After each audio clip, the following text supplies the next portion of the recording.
Hi అండి, అందరికీ నమస్తే. Welcome back to our mom with Yashu cooking world YouTube channel.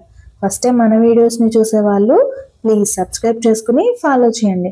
మీరు చేసే కామెంట్ అండ్ లైక్ ఇంకొంచెం మందికి మన వీడియోస్ రీచ్ అయ్యేలా అయితే చేస్తుంది. ప్లీజ్ తప్పకుండా చేసేయండి. ఈరోజు నేనైతే తెలగపిండి ఎండ్రాయిల్తో కర్రీ చేస్తున్నాను. తెలగపిండి ఆషాఢంలో తినాలి అంటారు కదండి. సో ఇప్పుడు ఎలా చేయాలో చూసేద్దామా మరి. ముందుగా దీనికోసం అయితే ఒక గిన్నె నిండా తెలగపిండి తీసుకున్నాను. మనకి ఎంత క్వాంటిటీ కావాలంటే అంత తీసుకోవచ్చు. స్టవ్ ఆన్ చేసుకుని ఈ తెలగపిండి ఉడికించుకోవడం కోసం ఏదైనా బాండిని పెట్టుకోవాలి. దీంట్లోకి వాటర్ అయితే వేసుకోవాలి. ఏ కప్పుతో అయితే తెలగపిండి తీసుకున్నామో అదే కప్పుతో కప్పున్నర వరకు వాటర్ అయితే వేసుకోవాలి. ఈ వాటర్లోకి కొద్దిగా పసుపు, అలానే తెలగపిండికి సరిపడేంత ఉప్పు, అలానే కొద్దిగా కారాన్ని కూడా వేసుకోవాలి. ఇప్పుడు దీంట్లోకి కట్ చేసి పెట్టుకున్న ఒక ఉల్లిపాయను వేసుకోవాలి. అలాగే 3 వరకు పచ్చిమిర్చిని కూడా వేసుకుని కొద్దిగా వాటర్ అయితే వేడవనివ్వాలి.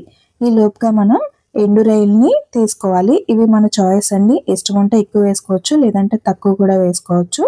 వీటిని ఒక 10 నిమిషాల పాటు నానబెట్టుకోవాలి. ఈ లోపుగా మన తెలగపిండి వాటర్ అనేది కొద్దిగా మరిగిని. ఇప్పుడు దీంట్లోకి మనం తెలగపిండి అనేది వేసుకోవాలి. ఇలా కలుపుకుంటూ వేసుకుంటే ముద్దలు ముద్దలుగా అవ్వకుండా ఉంటుంది. సో అందుకని కలుపుకుంటూ వేసుకోవాలి. ఒక 3 నిమిషాల పాటు మూత పెట్టుకుని ఉడికించుకోవాలి. 3 నిమిషాల తర్వాత మూత తీసుకుని చూసుకున్నట్లయితే మన తెలగపిండి అనేది ఈ విధంగా కుక్ అయింది.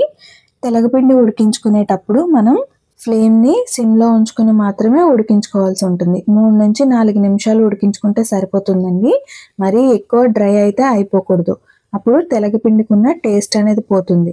అందువల్ల ఈ తెలగపిండిని మరీ ఎక్కువ డ్రై అయ్యేంత వరకు అయితే కుక్ చేయకూడదు. 3 to 4 మినిట్స్ కుక్ చేసుకుంటే సరిపోతుంది. ఇప్పుడు మరొకసారి స్టవ్ ఆన్ చేసి ఫ్లేమ్ అనేది మీడియంలో ఉంచుకుని ఈ తెలగపిండిని ఫ్రై చేసుకోవడం కోసం ఒక ప్యాన్ అయితే పెట్టుకున్నాను. తెలగపిండి కుక్ చేసుకునేటప్పుడు దీనికి ఆయిల్ అనేది కొంచెం ఎక్కువగానే పడుతుంది. అందుకోసం నేను 5 స్పూన్స్ వరకు ఆయిల్ వేసుకుని ఆయిల్ హీట్ అయిన తర్వాత 1 స్పూన్ పచ్చిశనగపప్పు, 1 స్పూన్ సాయి మినపప్పును వేసుకున్నాను. అదేనండి, చెక్కులేని మినపప్పును అయితే వేసుకుని 1 నిమిషం పాటు లో ఫ్లేమ్లో కొద్దిగా కలర్ చేంజ్ అయ్యేంత వరకు అయితే ఫ్రై చేసుకోవాలి. తర్వాత దీంట్లోకి 1/2 స్పూన్ వరకు ఆవాలు, అలానే 1/2 స్పూన్ జీలకర్ర వేసుకోవాలి. ఇప్పుడు దీంట్లోకి నేను దంచి పెట్టుకున్న వెల్లుల్లి రెబ్బలను వేసుకుంటున్నాను. వెల్లుల్లిని ఇష్టపడే వాళ్ళు కొంచెం ఎక్కువగానే వేసుకోండి, టేస్ట్ అనేది బాగుంటుంది. ఇప్పుడు దీంట్లోకి ఎండుమిర్చిని కూడా 3 వరకు తుంచి అయితే వేసుకుంటున్నాను.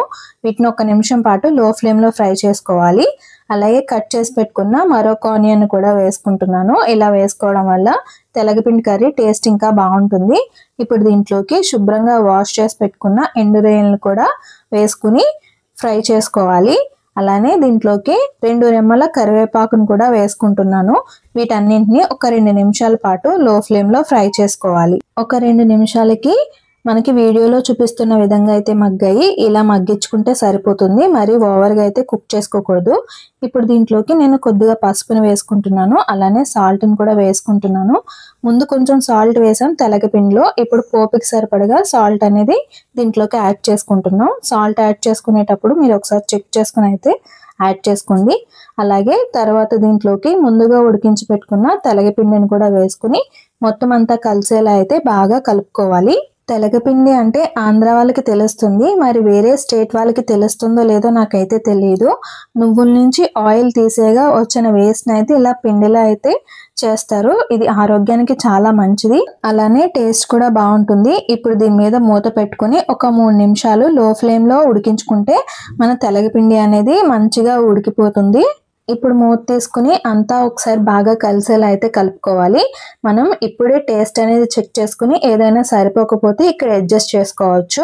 ఇలా అంతా కలిసేలా బాగా కలుపుకుంటే మన తెలగపిండి ఎండ్రాయిలు కర్రీ అయితే రెడీ అయిపోయింది. ఇది చాలా టేస్టీగా అయితే ఉంటుంది. ఈ తెలగపిండితో మనం బీరకాయ, అలానే పచ్చిరొయ్యలు, మునగాకు కూడా వేసుకుని కర్రీ అయితే చేసుకుంటారు. అవి కూడా టేస్ట్ అనేది బాగుంటాయండి. మీకు దొరికితే కనుక తప్పకుండా అయితే ట్రై చేయండి. ఈ ఆషాఢ మాసంలో మేము ఒక్కసారైనా తెలగపిండితో ఇలాంటి రెసిపీస్ అయితే చేసుకుంటాం. టేస్ట్ బాగుంటుంది, అలాగే హెల్త్కి కూడా మంచిది. కాబట్టి మీకు ఈ రెసిపీ కనుక నచ్చినట్లయితే తప్పకుండా ట్రై చేయండి. Thank you for watching.